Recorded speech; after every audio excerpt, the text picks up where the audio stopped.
Look, staying on the topic of terror, authorities in the Five Eyes intelligence network have raised serious concerns. Kids as young as 12 are at risk of becoming terrorists due to online radicalisation. The head of ASIO has revealed in every one of the terrorist attacks, disruptions and suspected terrorist incidents in Australia this year, the alleged perpetrator was a young person. Sam, there's been plenty of talk about the mental health aspects of social media, but online radicalisation is a hazard as well. Yeah, this has really been taking off since 2020, since COVID.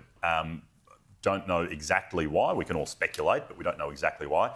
But school rates have dropped by, school presentation rates have dropped by about 5 to 6%, pretty much around the country. And similarly, there is a correspondingly high number of children, as you said, that are being radicalised. This is terrifying. I mean, this is legitimately terrifying to think that you can protect your children, you can wrap them in cotton wool, but, you know, when you're not there, there is a pipeline direct to their bedroom, directly to them, from some of the worst people known to humanity.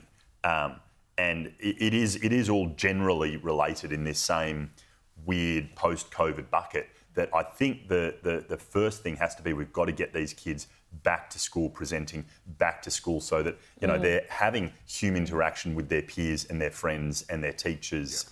I think that's got to be where we start. I think you have hit the nail on the head there, because during COVID, obviously, students were at home. They were online all the time doing their classwork. But I dare say, I suspect you're not going to be on board with more regulations and restrictions for the internet. Evelyn, bingo! I'm not that predictable. It already passed.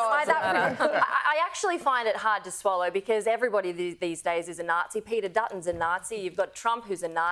It's like what Thomas Sowell said about the word racist, and you can apply it to the word Nazi. It's that commonly used this day. It's like ketchup, you slap it on everything. It's lost its meaning. So I do find this hard to swallow. What's their definition of a Nazi? Because according to half the internet, I'm a Nazi because I'm conservative. These aren't just words. This is a guy who was actually plotting to launch a mass shooting of brown people. I'm sorry, but yes, and there are bad, evil people out there who do bad, evil things, absolutely no doubt. But if you want to radicalise people, you know what you do? You tell them that they can't access information. You're going to restrict them. They're going to go, you know what, I'm going to go out there looking for it. How dare the government do this? It's actually, I think, going to be far worse in radicalising people if you tell them they can't access certain information. Well, look, let's change pace quickly before the break. And Shadow Energy Minister Ted O'Brien has challenged Chris Bowen to a series of energy debates in the lead up to the next election after Bowen accused him of being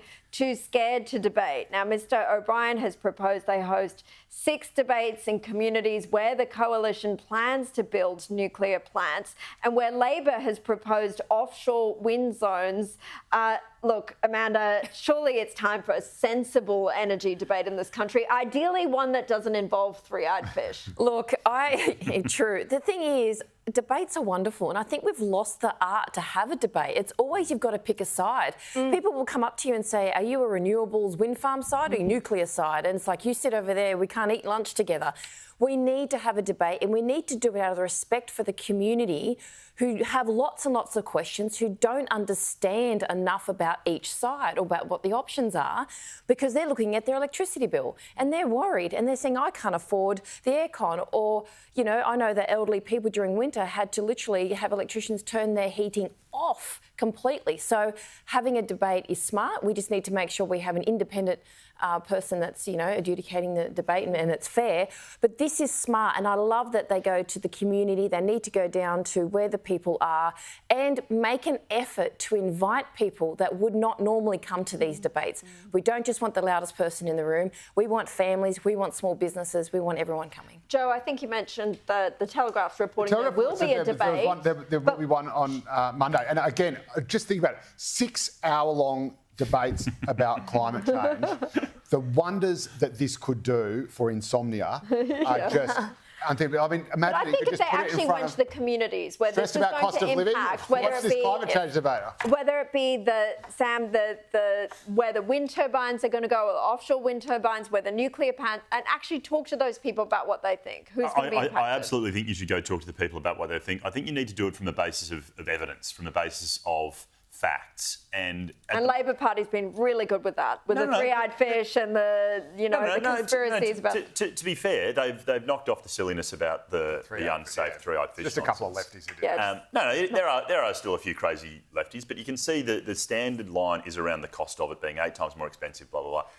And they're able to say that because there is a complete vacuum, because the federal opposition has put up a 2-page press release saying they will build 7 nuclear power plants with no money attached, $0, no idea about how much this is going to cost. Now, it may well be when we get small modular nuclear reactors, that's a good thing. And when that happens, cool.